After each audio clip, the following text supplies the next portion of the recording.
Mask का आप बता रहे थे कि जी ये मास एलसीडी है और ये मास विदाउट एलसीडी है।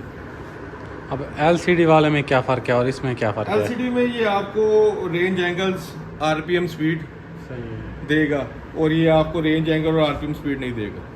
ये सिर्फ डिजिटल है, इसमें स्क्रीन लगी हुई है डिजिटल और ये विदाउट डिजिटल है। ये एनालॉग मॉडल है, ये डिजिटल मॉडल है। ये इसी तरह ये कंट्रोल रिसीवर्स बड़े हुए हैं, मुख्तलिफ कंपनीज के ये कंट्रोल रिसीवर्स है। ये AGL के मॉडल है USA के, ये ट्रिम्बल के मॉडल है, वो US टेक के मॉडल पड़े हुए हैं, वो FRT के मॉडल पड़े हुए हैं, ये ईजी के मॉडल पड़े हुए हैं। तो इसमें जो मेन एहतियात है वो तारों की एहतियात है।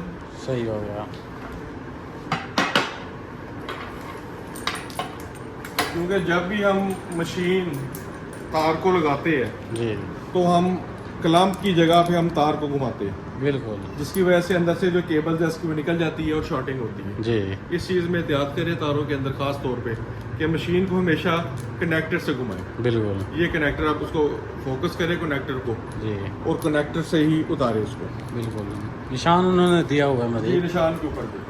बाकी ये रिसीवर के बारे में बता दें कि ये कौन सा रिसीवर किस किस ट्रांसमीटर के साथ चल सकता है? जितने भी पाकिस्तान में ट्रांसमीटर्स है और जितने भी कंट्रोल रिसीवर्स है सब एक से मैच हो जाते हैं। सही हो गया। आप किसी भी कंपनी का ट्रांसमीटर लगा लें, किसी भी कंपनी की हाइड्रोलिक असेंबली लगा लें, लेकिन कंट्रोल रिसीवर आपने जिस भी कंपनी का लगाना वो आपको सेट लगाना पड़ेगा। सही हो जिस गया। कंपनी का आप कंट्रोल बॉक्स लगाएंगे उसी कंपनी का आप रिसीवर लगाएंगे।